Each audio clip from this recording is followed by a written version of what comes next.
ബാക്കിയായ ചോറ് കൊണ്ട് എളുപ്പത്തിൽ ഉണ്ടാക്കാൻ കഴിയുന്ന ഒരു അടിപൊളി ബ്രേക്ക്ഫാസ്റ്റിന്റെ റെസിപ്പിയാണ് ഇന്ന് ഷെയർ ചെയ്യുന്നത്. അപ്പോൾ അതിനായിട്ട് നമ്മൾ മിക്സിന്റെ ജാർ എടുത്തിട്ട് അതിലേക്ക് 1 കപ്പ് ചോറ് ഇട്ട് കൊടുക്കുക. ഇനിയിപ്പോൾ നമുക്ക് 1/2 കപ്പ് റവ ചേർത്ത് കൊടുക്കണം.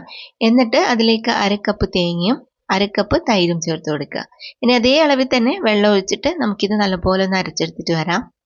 നിങ്ങൾ എത്രയാണോ ചോറെടുക്കുന്നത് അതിന്റെ നേരെ പകുതിയാക്കിയിട്ടാണ് മറ്റുള്ള ഇൻഗ്രീഡിയൻസ് എല്ലാം എടുക്കേണ്ടത് കേട്ടോ. നല്ലപോലെ അരച്ചിട്ട് നമുക്കൊരു പാത്രത്തിലേക്ക് മാറ്റി വെക്കാം. മിക്സിന്റെ ജാറിൽ കുറച്ച് വെള്ളമാക്കിയിട്ട് അതും കൂടി നമുക്ക് ഇതിലേക്ക് ഒഴിച്ചു കൊടുക്കാം. ഇനിയിപ്പോൾ നമുക്ക് ആവശ്യത്തിനുള്ള ഉപ്പ് ചേർത്ത് കൊടുക്കാം. കുറച്ച് ബേക്കിംഗ് സോഡയും കൂടി നമുക്ക് ഇതിലേക്ക് ഇട്ട് കൊടുക്കാം. എന്നിട്ട് നല്ലപോലെ ഒന്ന് ഇളക്കി മിക്സ് ആക്കിയിട്ട് എടുക്കണം. അപ്പോൾ ഇതാ ഈ ഒരു കട്ടിയിലാണ് മാവ് റെഡിയാക്കിയിട്ട് എടുക്കേണ്ടത്. ഇനി നമ്മൾ ദോശക്കല്ല് ചൂടാക്കാം.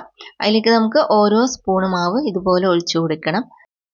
മാവ് ഒഴിച്ച് കഴിഞ്ഞിട്ട് പിന്നെ പരത്തൊന്നും വേണ്ട, ഇതുപോലെ തന്നെ ഇങ്ങനെ വെച്ചാൽ മതി.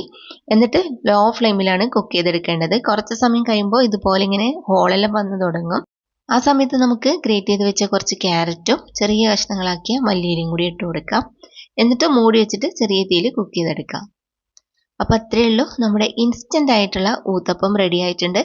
അടിപൊളി ടേസ്റ്റാണ്, നല്ല സോഫ്റ്റ് ആണ്. അപ്പോൾ എല്ലാവരും ഉണ്ടാക്കി നോക്കിയിട്ട് ഫീഡ്ബാക്ക് അറിയിക്കണേ. അപ്പോൾ ഇന്നത്തെ വീഡിയോ ഇത്രയേ ഉള്ളൂ. വീഡിയോ ഇഷ്ടമായാൽ ലൈക്കും ഷെയറും കമൻറ്റും ചെയ്യണേ.